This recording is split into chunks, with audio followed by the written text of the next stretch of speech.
Before I hand it back to Chris, I do want to thank you again for joining today.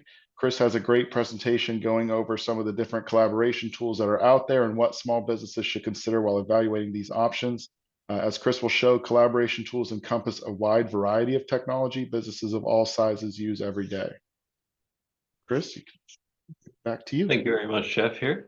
I'm glad my initial introduction is not recorded because, sometimes, those first few words are always the trickiest ones in a webinar. So I appreciate that. Thank you. All right. So getting into some more of the meat of the webinar here. So what are true collaboration tools? Collaboration tools are a lot of different types of things that you're going to be using in your business. That's your unified communications. It's how you're presenting yourself when you're calling your clients, when you're emailing your clients, when you're sending them printed documents. There's a unified communication. Everything should be standard. You should have a standard set and everything should look like it comes from you in a professional manner. Collaboration tools also are the up to the second data updates across all your documentation. So even this webinar here, this presentation that was built here, I came in and put the words on this document while we had our graphic designer in the same document at the same time, putting in the graphics for me as we're discussing, hey, how did things look? We're in the same document at the same time, editing the same file. So keeping those files up to date across everything at the same time, hey, that's what a collaboration tool really is going to do. It's also going to provide that secure transmission of data between individuals. So when we're talking about secure transmission, that means, hey, things are encrypted. I could use a lot of tech speak here when it comes to encryption with, the 256-bit encryption, things like that. We're not going to get into all that here. What you need to worry about is that, hey, your data, the things that you own are actually secure and protected, especially when they're being transmitted back and forth. So when you're sending an email to somebody, you need to make sure that that email is going to be secure and it's only going to end up in their hands. So there's some encryption tools that can be used for email to be able to do that. There's also some really fancy cloud tools that'll help in the secure transmission of your files from your company to another company. What I do want to caution here is anytime that you're working with any cloud tool, and we're going to cover this a couple of times here, anytime you're working with any cloud tool, you should be trusting it but verifying it. Every cloud tool is going to say they're the secure company, they have this encryption, they have that. They're going to tout all of their successes, but what's truly behind the scenes? Sometimes, a vendor will get thrown off when they get asked the question, what's your business continuity plan? What happens if your site gets ransomware attacked? What's going to happen to my data if it's with you and you get attacked? It's amazing how many vendors don't really have a good answer for that question. But it's a question that you need to be asking. For example, I'm sure some of you may have heard over the past couple of years, there was a really big ransomware attack against a company called MOVEit, MOVEit. They were a company that touted themselves as a secure transmission platform for data across the web. So that's what they advertised. We are the secure way to transmit data. Well, that was advertisement to the hackers, and the hackers came in and they hacked their systems. We're still, like myself, I personally still got a letter last month about this from one of the companies that happened to use MOVEit. And hey, their data was compromised. Now I'm getting this letter saying, hey, your data was probably compromised. This is what they have. Here's your free credit monitoring for a year. And I've gotten a few of those letters. I've had to field questions from a lot of people saying, what is this? So when you hear these big attacks in the news, well, it's a lot of times because these companies, they're really not as secure as they like to say they are. Even Microsoft in their really in their terms and conditions if you sign up for Microsoft or Google or any one of these big players out there. One of the small little terms and conditions are that you're going to use their services, but the data is yours, and the data is yours to protect as well and to secure. They clear as day say that to you, that you have to be responsible, that they're not going to be responsible for your data. That can be pretty troubling. So trust but verify. Make sure that the tools are doing what they're supposed to be doing for you. Ask the questions. You're not going to know that technical layer of what encryption really means. Even some of us tech professionals, I mean, I'm, a very skilled technician, but hey, you want me to define the definition between 256-bit encryption and 512-bit encryption? Well, I can tell you it's twice as secure. Other than that, hey, just ask the questions, because asking the questions, you're going to start, developing that dialogue with them to say, what is their real game plan? Another piece of collaboration tools, what they're defined as is really mobility, the ability to work anywhere with your data. Everything is everywhere. It's easy to access, yet it's still secure. Because again, back to the previous bullet point, where you're really talking about security. When we're talking about the cloud, we need to be worried about our security in the cloud. The cloud is a wonderful place to put your data and to live with your business data, but you just have to, make sure it's safeguarded. Don't let that cloud turn into that rain cloud well, I guess it's not raining so much today anymore, but it was raining pretty good earlier today. So, that's what really collaboration tools mean. So this can be anything. This is your email, this is your shares, this is your line of business applications, finding out who owes you money and who you owe money to. How can you find that info? Is it easy to access and is it secure? So things to consider there. When we're talking collaboration tools, really the two biggest players in the game, I've already mentioned this before, Microsoft and Google. Those are the two biggest players in the collaboration tool world. The majority of businesses are going to use either Microsoft or Google. I will say it's probably about 15 to 20% of all businesses are using Google right now. The remainder of them are using Microsoft. There's a few outliers that are using their own email systems that, they're doing their own thing. But the majority of people are using Microsoft and Google. So what does that really mean? You're using their systems for email, but they have so many other layers to that. They have Teams and chat functions. Those are great. You can do meetings through that. You can have chats internally. Everything's tracked and, verified across the board there. But there's some limitations there. It can't receive outside text messages without some third-party services. Now, Google's gotten a lot better with that. With Google Chat, they're a lot more integrated with some of those features. Teams is still working with the FCC on those features. So who knows when Teams will be around to be able to do some of those, calling features like SMS or MMS or now the RCS. Again, a whole bunch of acronyms in IT, but it's text messaging. One thing I did want to comment about here in text messaging, I'm sure everyone has dealt with this before. You get a picture in your text message from somebody and it's all blurry. And you're like, why is my message all blurry? Well, that's because iPhone has a specific type of text message and Android has a different type of text message. Same concepts here. When you have Teams, well, Teams is its own chat type of message. GChat from Google, that's its own chat message. So is it really integrated with everything else that you need to do? So be thinking about those integrations when you're thinking about what tools are you going to use and what tools are you going to standardize around. On a similar point, SharePoint and Drive. So SharePoint's part of Microsoft. Google Drive is part of Google. They have their limitations. Obviously there's a ton of storage available out there in the cloud. You can put as much as you want out there, but actually, hang on, before I get into that one real quick, I did want to answer John here. If there's a hack from an entity such as MoveIt, is there usually recourse against that kind of firm which may be used by the client to offset part of the expense to recover their system? perhaps via Moveit or other entities, professional liability insurance. You actually kind of hit the nail on the head there, John, with the cyber liability insurance. I'm actually going to have a whole slide that kind of discusses some cyber liability insurance and why you should have it. So you're thinking right on the right track there.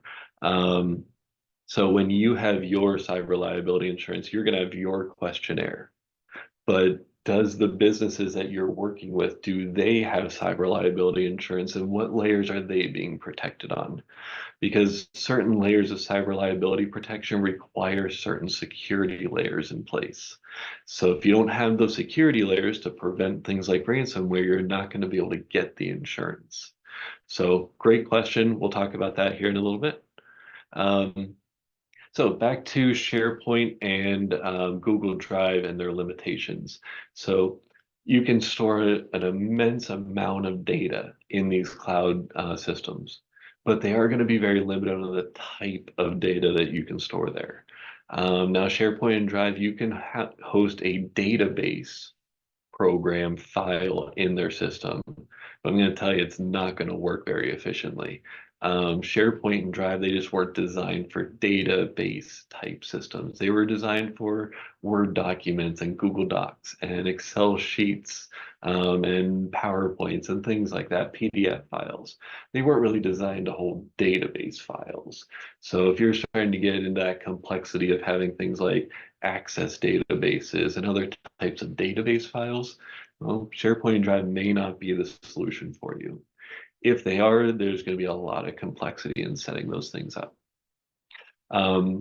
Another piece of that complexity is that permissions and sharing. It involves a lot of planning and learning.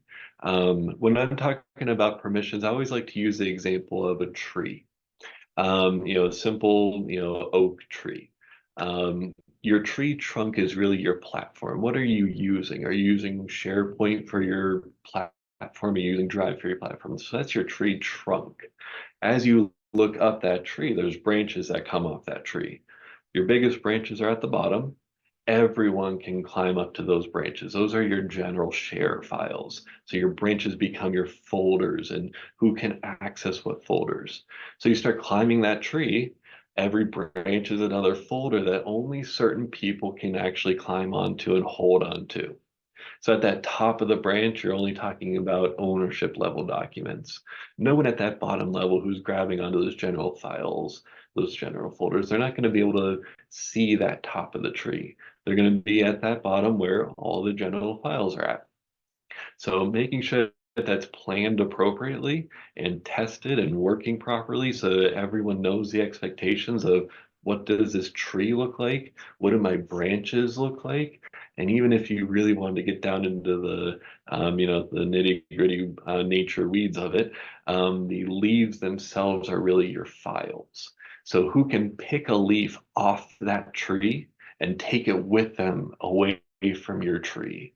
Who can copy a leaf off that tree? Who can take a picture of that tree and walk away from that tree? So those are the types of things to be thinking about as you're developing your collaboration platform. Where are you going to store your files and how are you going to store them? So it's the least access needed. Another thing to consider is, there might be other cloud storage solutions that may be more valuable and appropriate for your type of business. I always like to look at the legal profession because there's so many available tools out there in the web that are cloud tools that are for legal professionals specifically. They have most of that tree already designed and planned for you. You just have to start dumping in your dockets, your information, things that you need, and away you go. So, you might be looking at SharePoint Drive, you might be starting to use some of those cloud tools that are built in, but are they really the right tool for you? If you start looking at your tree, how big and complicated is your tree? Maybe there's a tool out there that builds the tree for you. So be thinking about that whenever you're looking at those tools. So, did want to cover just a couple of pros and cons, Microsoft and Google, because say you're not using one of those tools right now, these are probably the two that you're considering. Which route should I go into? You might be looking at your trusted IT professional saying, well, what route should I go? And they're going to give you, well, there's pros and cons on both. So, just a couple of quick pros and cons. On the Microsoft side, their email and Office applications are the gold standard. Everyone makes their systems compatible to Microsoft. They're the biggest player in the game. They always have been since the 90s. It is the way it is. They are the gold standard. Everyone knows their programs. Everyone's trying to copy them when it comes to their applications and their email. There's an expansive selection of applications. So when you sign up for Microsoft, even on their lowest tier plan, you get a wealth of applications from them. And as they're developing new applications and buying new, they're passing them off to you so that you can use them. There's a really cool new app called Loop from Microsoft, which really loops in all of their applications. It loops in their shares, their teams, their email, everything that makes Microsoft Microsoft is being looped into this one program called Loop. So as they're developing it, hey, us IT professionals, we need to keep on top of what they're doing so we can be recommending the right things to you. There is a low cost of training on Microsoft. Most people have used it. It is the gold standard. Um, People are just used to Outlook. That's how they've used email for the past 20, 30 years. It's just Outlook is Outlook. That's my email. What do you mean I don't have Outlook? How do I get to my email? So you might deal with some training issues on the other side. We'll get into that. But there's usually a low cost of training on these tools.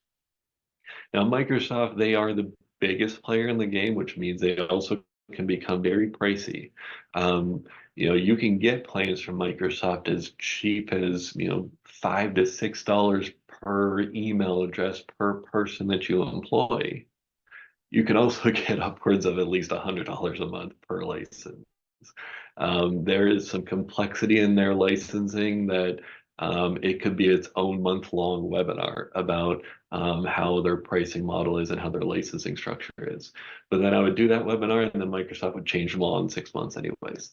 So just note, hey, Microsoft can get very pricey the more you start adding into their services. Usually there's not really a choice in their interface. You're going to use their products and you're only going to use their products. If they change one of their products and change a view of one of their products, well, guess what? You're stuck with that change. About a year ago, Outlook changed its view where its calendar button used to be on the bottom of Outlook, and then they moved it to the left. I remember the myriad of calls that I got about that said, hey, I want my calendar button back on the bottom. Nope, sorry, we can't do that. Microsoft made the change. It moved up to the left now. The most recent change this year is they have the new Outlook. Well, the new Outlook eliminates things like if you had an archive file of your email, well, you can't use that anymore because they're just eliminating that. Makes a lot more sense for them to ask you to pay more for more cloud storage so that you can have your archive in the cloud instead of on your machine. So things to think about. You don't really get a choice in the interface. It is what it is. Now, obviously, they are the gold standard, so people learn to live with what Microsoft does there. On the Google Workspace side, it's built from that collaboration mindset. So when Google Drive first came out with Google Docs and Google Sheets and Google Slides, it was collaboration from the very beginning. That was one thing that Microsoft actually had to catch up to Google on was the collaboration. So 10, 12, 13 years ago, Google was doing collaboration where you could have the same file open at the same time as someone else, and you saw their live changes. Everything was saved automatically, and you had a version history of that file. So I know what I changed, Jeff knows what he changed. They were on the forefront of that. So they were built from collaboration right from the start. So their collaboration tools are far more advanced than what Microsoft is at this point. There's a very low cost of entry. I mentioned Microsoft can be anywhere from $6 a license upwards of, close to $100 a license, depending on all your add-ons.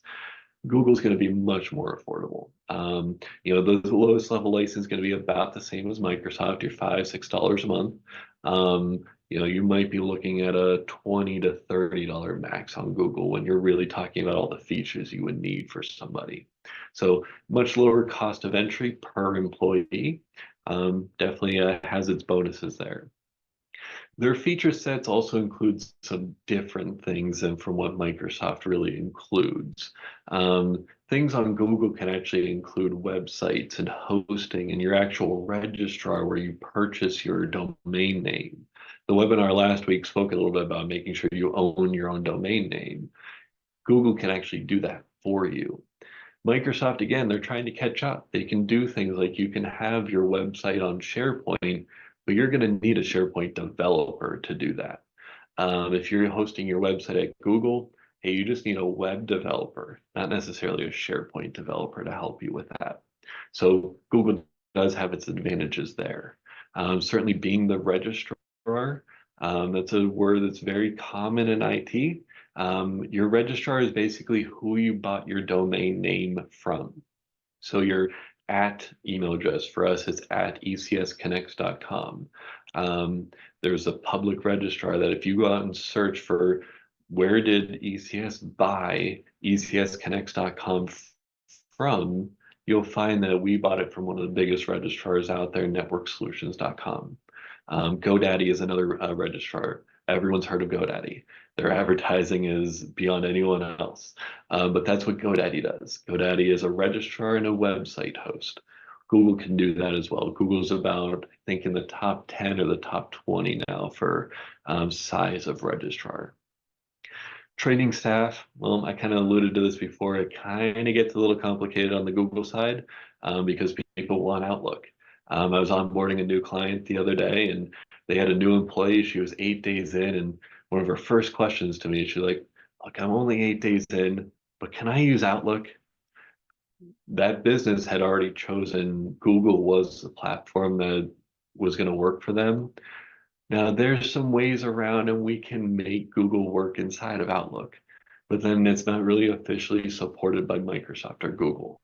So really the answer is no. You have to get used to the Gmail interface.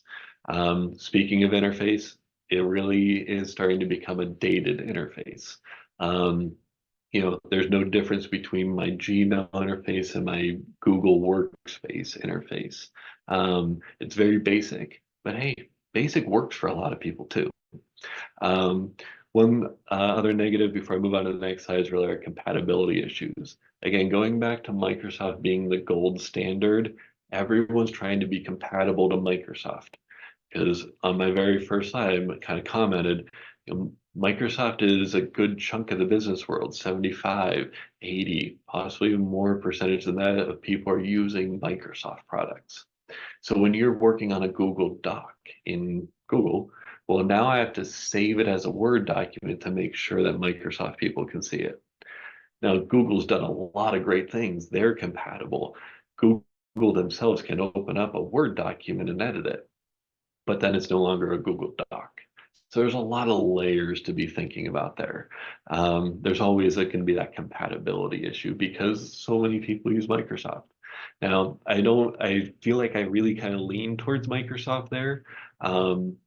I only do that because so many more people are in Microsoft, so you don't deal with any of those compatibility issues. Google is a wonderful tool. I used it in a managed service business for 10 years. It worked great, but it did need those layers of complexity and thinking about, hey, I'm sharing this file with somebody. Will they be able to see it? And will they be able to access it? I did want to chat a little bit about cloud voice systems, cloud voice over internet protocol phone systems. VoIP is a fun IT acronym we've been using for a few years now. It's basically your phone system over a network, over a Wi-Fi connection, or over a 4G or 5G cell connection. So that means a phone system, traditional type phone system that you would typically have where you have a business phone number. Well, that's actually expanded out to that's in the cloud as well. And you can have an app on every kind of device. So when we're talking about cloud VoIP phone systems, you a bonus or a benefit to a small business is still being able to use some of those advanced features that the bigger companies have, like a virtual receptionist, an auto attendant.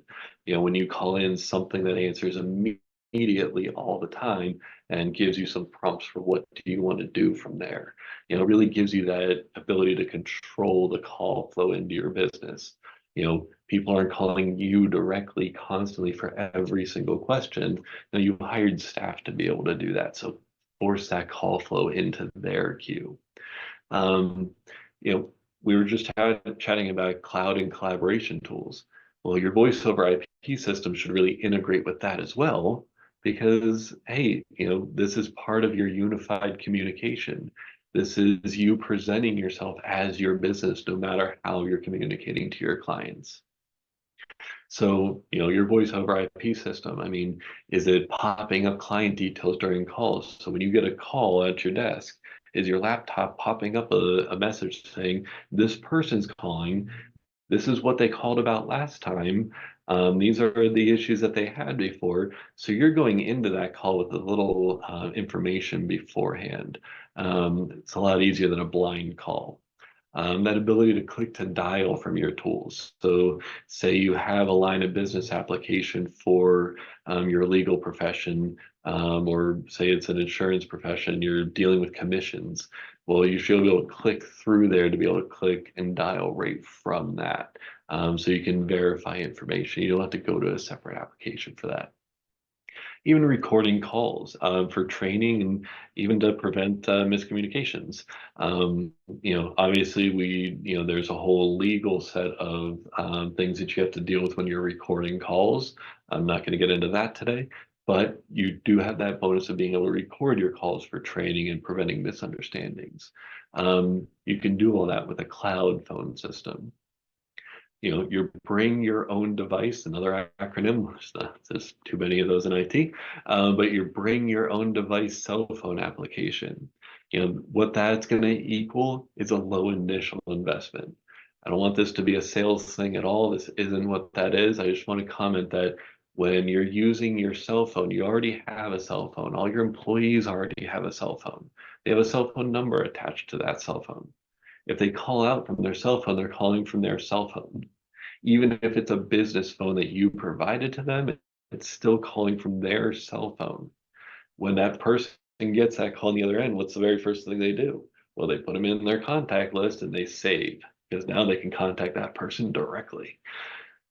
You don't really want that because, hey, staff can change, titles can change, or responsibilities change. So having your presence as your business, everything coming across as your business, even if somebody's calling from their cell phone, don't just install an app on your cell phone. When you open up that app, it's a fully functional call and text app. So you're calling from that app and you're calling just as if you're sitting at your desk. So if you're picking up your handset from your actual desk and you have your extension, well, your cell phone is your extension now. So it really provides that low initial investment. You don't have to have desk phones if you don't want them. You don't have to have a PBX, an old phone system style box that sits in an office somewhere. You don't have to have that. You can have that in the cloud as well. But when you're looking at those types of systems, be considering what it can do for you. Yes, it can make calls and receive calls and do text messaging and all call from the same number. But does it have an app for your cell phone so that your staff can use that? Does it have things like the integration into your line of business applications?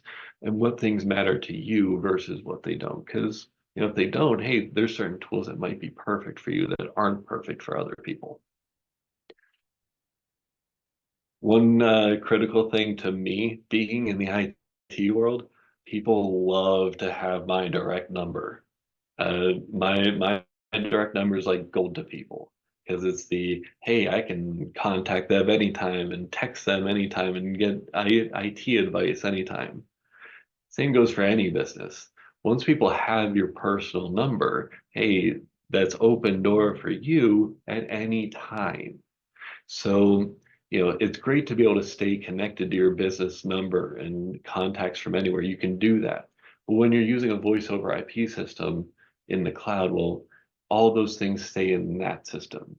You start to create this little work-life separation I'm going to get into.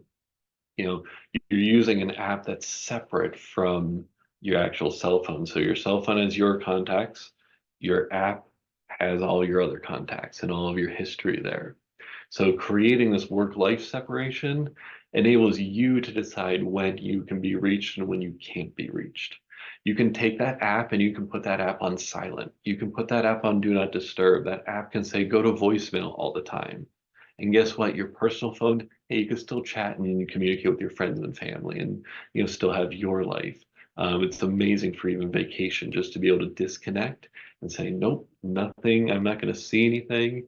Hey, maybe my cloud voice system, when somebody leaves me a voicemail because I'm on do not disturb, I want to see an email later on in the day. I'm on vacation, I'm going to check my email once a day.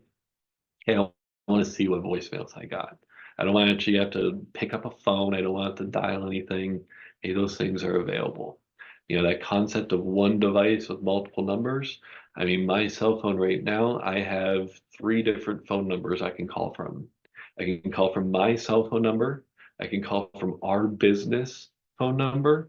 And I can also call from our test business number because we have a test system that we're testing out internally. So I have the ability to call and text from 3 different numbers and 3 different systems from one cell phone. So gives a lot of flexibility in that from the business owner's perspective, what you can do with devices. I do want to chat a little bit here. I'm going to be getting towards the end here. I don't want to go over an hour here, and I want to give a few moments for some questions. But I think that was John had mentioned about cyber liability insurance, or at least kind of alluded to that there. Just a few moments here that having that security-oriented mindset, it is everyone's job.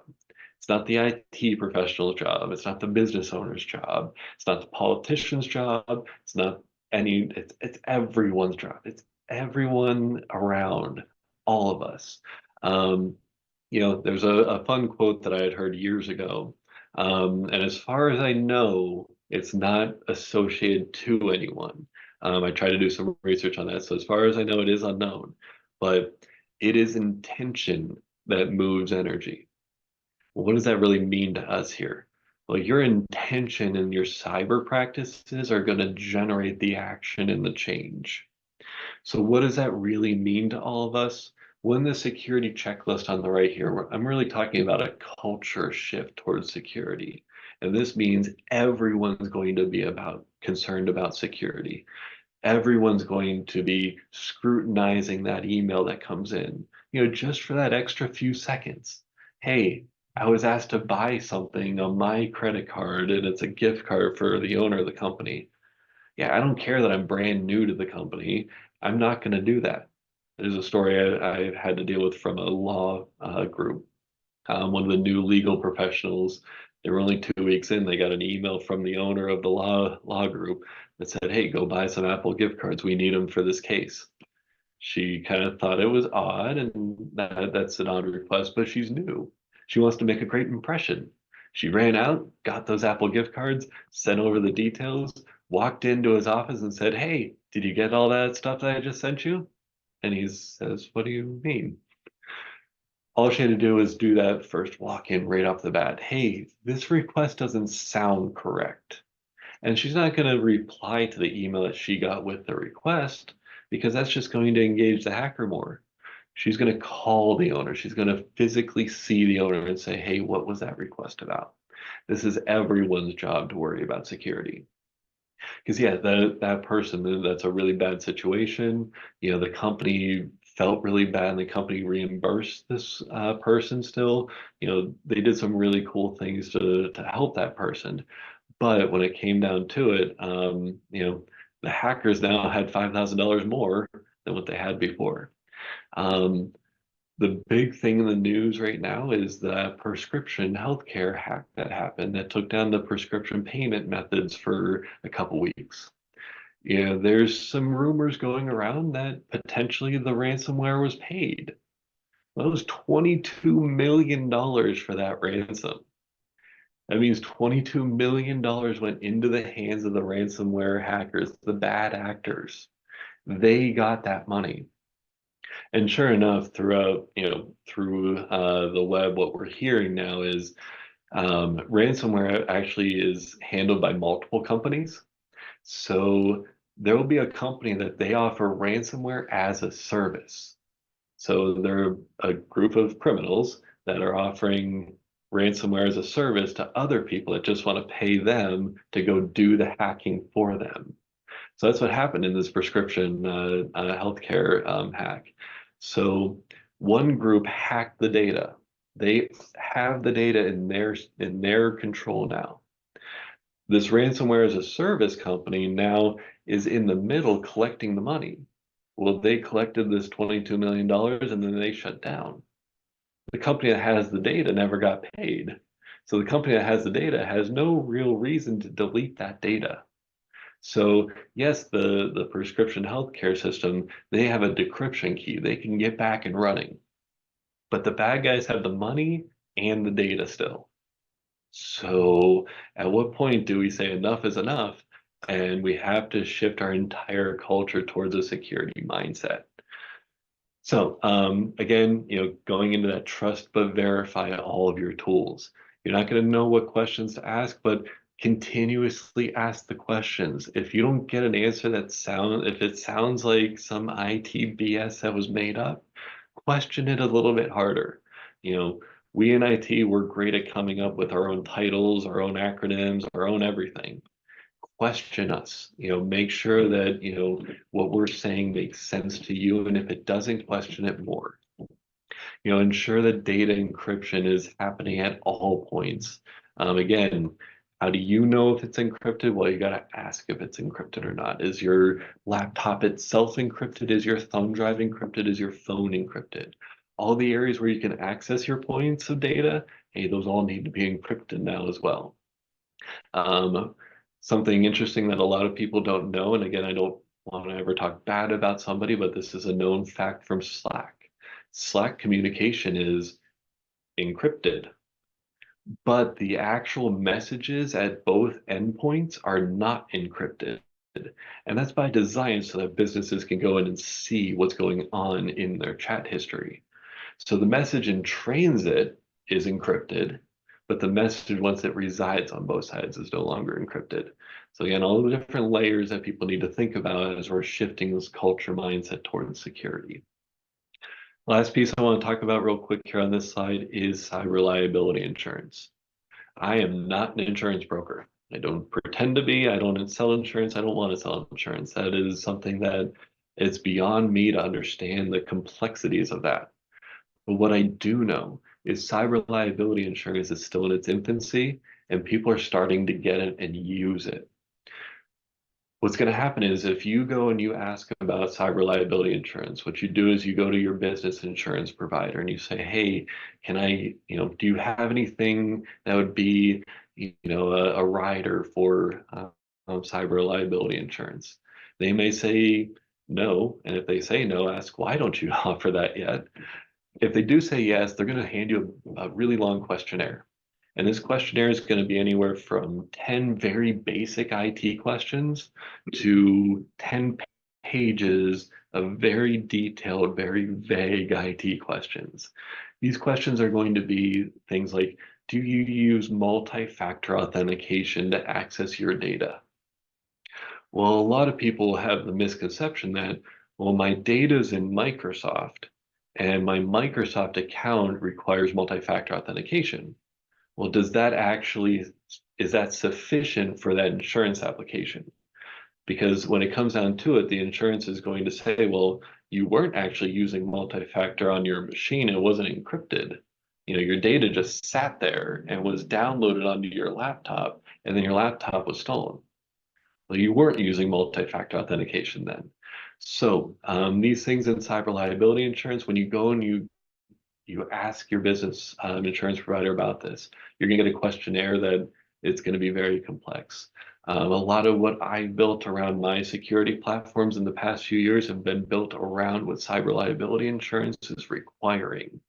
So, it's really kind of think of it as the car insurance days. There was a point in time when car insurance was not required, seatbelts were not required, airbags were not required. But guess what? Things changed because the security demanded it.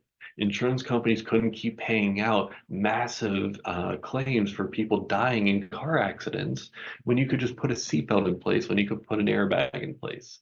So some of these tools like multi-factor authentication, they're your airbag. You don't want to have to rely on them, but they're there. So in conclusion here, to wrap up before we get into any questions, don't let the cloud blow away here. Don't let it pass you by. It can be explained in common day language. I hope that everyone kind of understood that from this as a big takeaway. We can say a lot of acronyms and a lot of fun terms, but there is an easy way to translate geek speak into regular language. So it is possible. Make sure to game plan your collaboration decisions. Collaborate about your collaboration tools. Use a whiteboard. Lay out your plan, consult your entire team before execution.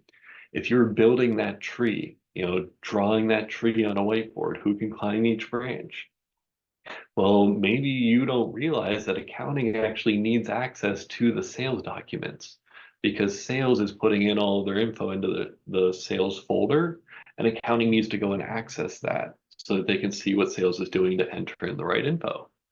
Well, how would you know that unless you asked accounting what is their process for things?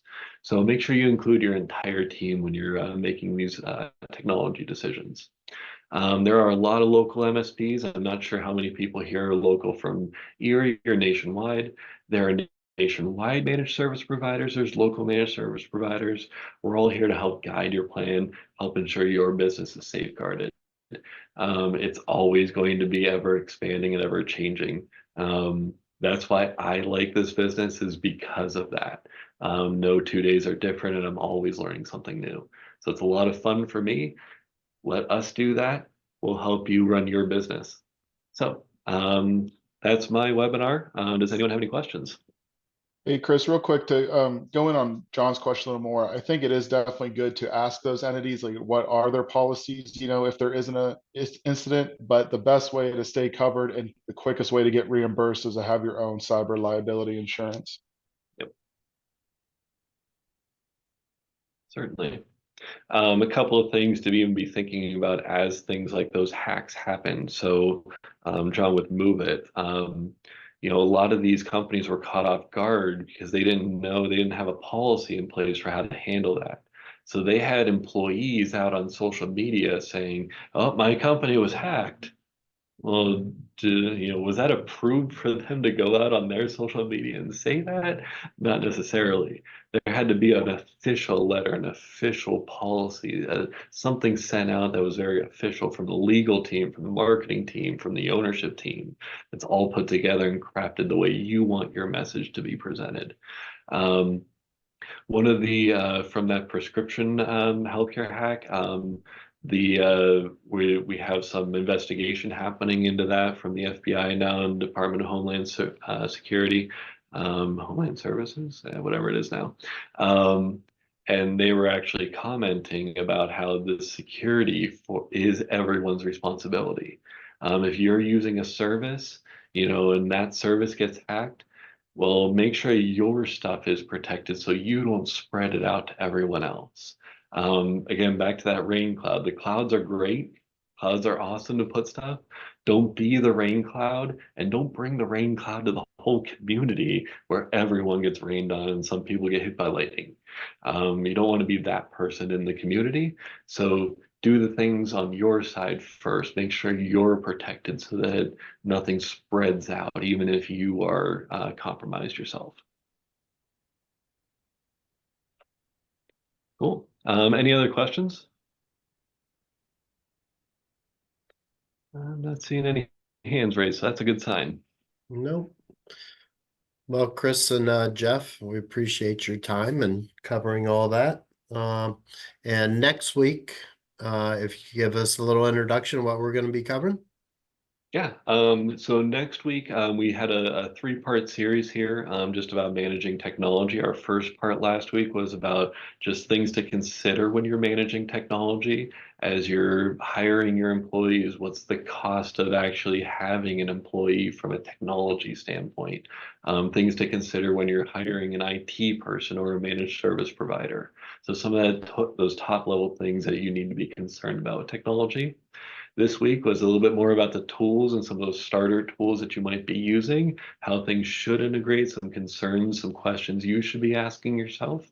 Next week, it's probably going to be my personal favorite. It will be about business continuity and disaster recovery. So one of my key statements next week will be, asking everyone, do you have a backup of your systems? And everyone's going to say yes. And I'm going to ask, does everyone have a disaster recovery plan? And everyone's going to say yes. I'm going to go to my backup. And I'm going to ask, how many of you have actually tested that? How many of you have actually went through the fire drill? You remember the fire drills when all of us were in school and the teachers had to get us online and file out of school and count every kid outside? Have you done that with your business and with your technology? So those are things to consider. Those fire drills, they were great for us as kids, but when you were the administration, you learned a lot through those fire drills. You learned what could be done and what couldn't be done every time you ran a fire drill. So yeah, that'll be a really fun one next week. John, you have a question about phone encryption. Yeah, thanks for taking the question. I've got contact lists on my phone and, files saved on my phone and third-party apps on my phone, and I'm pretty confident it's not encrypted at all. What do I look for to ensure that not only my phone, but all those other things I have on my phone too are encrypted? Certainly. Well, I will start this answer by saying that's a loaded question. There are a lot of layers to that, but some simple things to start with. First off, I'm not a huge supporter overall of biometrics, but biometrics are the best way to secure your devices. A Face ID, a fingerprint, something like that is one of the most secure ways you can secure down your phone from a holistic perspective. If you lose your phone, it should require your face to unlock that phone, no matter what. There's no way that Apple or Android can get around that to unlock your phone. So if they can't do it, a hacker can't do it. But I will caution, a PIN, just putting in like a 4, 6, 8-digit PIN into your phone, that's something that Apple and Android can get around, which that means hackers can get around that. Interesting side note, I actually just learned law enforcement cannot force you to use your biometrics to unlock a phone, but they can force you to provide the PIN to unlock your phone. So I thought that was an interesting layer of like, hey, even that layer of security that, your biometrics are yours. It's a separate thing than what a PIN could be when you're talking that legal side of things. So very interesting there. Certainly, so biometrics, great way to protect your phone, holistically. When you're talking about the individual things on your phone, well, each individual thing needs its own concern, little whiteboard type drawing. So say you just have your contacts in your contact app on your phone. Well, if you have an iPhone, those contacts are now in iCloud. So is your iCloud account multi-factor authentication protected? Is it biometric protected? If your contacts are in your Android app, well, now they're in Gmail. Is your Gmail protected with multi-factor and all these other layers? Your line of business application, we use one from ConnectWise that stores all of our data. That's multi-factored authenticated. I have an app on my phone, but I'll tell you what, it's not easy to log in from my phone, but we do it. But even though it's not easy, it's secure. So all of our company data is secure. If I lose my phone, hey, I can actually go to our system and wipe my phone remotely. So the next time it connects to the internet, to 4G, 5G, it's just going to be wiped. So that's even your next layer up is mobile device management, where you actually put software on your phone that can be managed outside, say from somebody like Microsoft's cloud. So you have Microsoft's cloud, you're securely accessing that. And in that portal, you can say, hey, wipe this phone.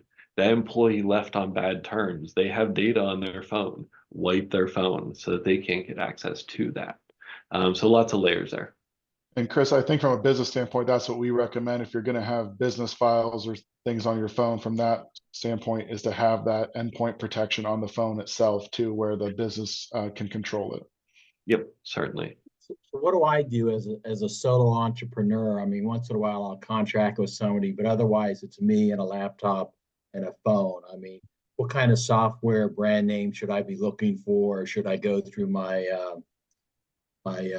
cell phone provider, or go through Google since it's an Android? Certainly, I know that cell phone providers are offering way more than they ever have before. You know, the Verizon built-in tools, there's some great tools available for that. Other than that, really what you're looking for on things are, it's not your antivirus anymore. Antivirus is an old term. Things that people should be looking for are endpoint protection. So using some keywords like that, endpoint protection for Android, for iPhone. You know, there's some simple things, you know, hey, you do some Googling, you're gonna find some things that might work for you. You might Google some things and say, yeah, this is already out of my league. That's where your managed service providers can help out. You know, even to a lesser extent, you know, your Best Buy is a managed service provider. They're just not as you know, how do I want to say, they're more just for the general public as a consumer, not a business grade person. But there's a lot of help out there. I thought I heard you mention Network Solutions, which I actually looking to work with them to set up a website because I don't have one yet. Or do they have those kinds of protections built into their software packages? Do you know? So they do, but it's the more you pay, the more secure it is. Right. They have their lower level packages where it's not. But you know, the more secure you are, like one of the first layers, so you buy your domain from Network Solutions and you set up the Right. website, it's great. One of the first offerings that they offer is privatizing your info. Right. So in that public registrar, if I go and search for you and your domain, I don't see your name with your phone number and your email. I see Network Solutions, but you got to pay more for that. Right. I think they layer it like if you want to secure the, you know, HTTPS on it, there's like an Exactly. additional fee to Yep. get that. So it Yep. becomes pretty costly pretty quick. Yep. And that's actually something I didn't touch on very much, is really employee training, Right. which that's something I touched on a lot last week, because you mentioned that HTTPS, and almost every website nowadays should have that S. And if you're navigating to a site and you're logging into a site that doesn't have an S, you shouldn't be logging into that site. Any login site should have that S. If it doesn't, hey, question why they don't before you log in. Call their help desk before and say, hey, is this legit that you don't have an S for your, because S basically means secure. It's HTTP secure website. So that's what that S really means, is it's providing that security and that encryption. So definitely something that, you know, there's a lot of layers, there's a lot of complexity to it, but certainly worth having. Okay, great. Thank you. Yeah, you're welcome. Good questions. Any other questions that we can help out with? I'm not seeing any hands raised or cameras coming on, so I'll call that a victory. Yep. Well, Chris and Jeff, we appreciate your time, and we'll see you next week. All right, thank Perfect. you. Thank you, everyone. Have a good Thanks. day.